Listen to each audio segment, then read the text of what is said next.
Oke, untuk pertanyaannya Bu Foni ya, bagaimana afirmasi dalam meditasi untuk penyembuhan ya, untuk self healing ya, untuk kesembuhan penyakit, gimana afirmasinya?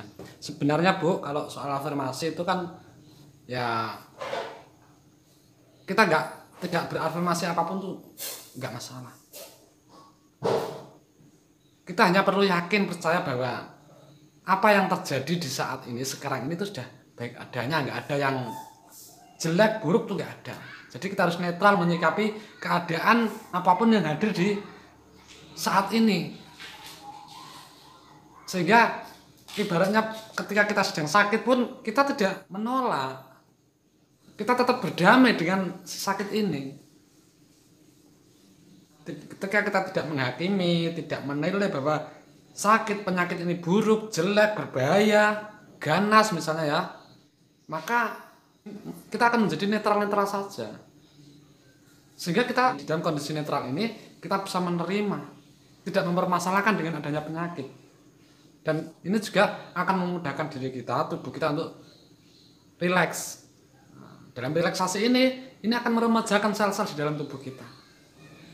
Juga bisa ini ya, meningkatkan imunitas dalam tubuh kita. Atau apa itu namanya saya nggak tahu ya. Tapi pada intinya bisa meningkatkan daya tahan tubuh kita. Dan semakin kita rileks, efeknya itu tadi ya Bu ya. Jadi sel-sel dalam tubuh kita itu akan terus mengalami peremajaan. Dan daya tahan tubuh kita akan semakin meningkat. Kemudian dalam keadaan itu kita bisa berdamai dengan penyakit ini. Artinya berdamai itu kita sudah menerima dan tidak mempermasalahkan. Kita tidak menyesali, tidak merasa tidak nyaman dengan adanya penyakit, tidak ya. Kita tetap nyaman-nyaman saja. Dan di saat kita sudah mengalami seperti itu, penyakit itu ya nanti akan netral dengan sendirinya tanpa kita apa-apain ya. Tanpa kita susah payah berupaya atau mengupayakan mengusirnya, melenyapkannya, melemparnya, enggak, tanpa melakukan itu. Jadi kita hanya cukup diam, menerima, rileks, netral, rileks gitu ya. Apapun istilahnya lah. Dan nggak perlu afirmasi apapun. Saya mengatakan nggak perlu afirmasi apapun ini karena seharusnya ya, mohon maaf ya Bu ya. Karena Ibu sudah lumayan lama kita diskusi di dalam kelas ya, sudah praktek diam itu terutama itu ya. Itu sebenarnya pondasi itu, diam itu pondasi. Kalau diam ini nggak bisa, yang lain akan runtuh. Ini pondasinya. Juga ada di e-book itu ya, kan sudah ada penjelasannya, konsepnya bagaimana, polanya bagaimana. Jadi sebenarnya kalau sudah memahami itu, jenengan itu sudah nggak butuh afirmasi apapun. Ya cukup ketika terjadi atau dihadirkan suatu permasalahan, kalau sudah memahami, sudah biasa praktek ya Bu ya, ini akan otomatis seperti sudah ada tombol saklar dalam diri kita. Begitu masalah datang langsung tek, kita sudah tidak mempermasalahkan, kita tetap netral, rileks, bisa menerima, damai, hanya itu. Dan apa yang hadir, yang kita anggap sebagai masalah itu ya, dia juga akan pergi dengan sendirinya. Tanpa kita gak usah diharu-haru, kita gak ngapa-ngapain. Kalau perlu malah kita senyumin masalah itu gitu loh. Oke, jadi gitu ya Bu ya. Soal afirmasi itu ya seperti tadi, sebetulnya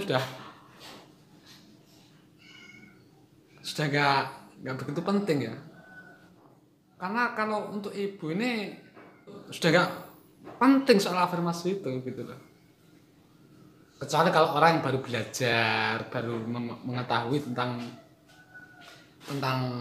ilmu mindset, seperti ilmu loa itu ya, kalau baru tahu itu sangat penting itu, seolah-olah wajib itu afirmasi itu. Tapi semakin kesini itu sudah gak penting. Nama amruhu idza arada syai'an ayaqula lahu kun fayakun. Jadi ketika Tuhan sudah menghendaki sesuatu terjadi, ya terjadilah. Nggak perlu menunggu nanti. Nah terus apa kaitannya dengan penjelasan ini? Ya ada tentunya. Oke, yang penting saran saya Bu ya, masukan saya maksudnya tolong itu praktek diamnya itu loh, itu dipraktekkan terus pelan-pelan, meskipun dalam satu harinya itu 5 menit gak apa-apa, syukur-syukur bisa sampai 10 menit. Kemudian teknik yang kedua itu, jadi kita nanti akan bisa diam yang di dalamnya di segala gerak langkah kita di setiap saat, tidak hanya ketika melakukan duduk, tapi kita bisa sambil bekerja, sambil ngobrol, sambil rekaman seperti ini. Yang di sini tetap tenang. Di sini samudra atau apa ya? Ya, kalau yang di luar ini kan ombak. Jadi ombak itu bergelombang, ramai, berisik.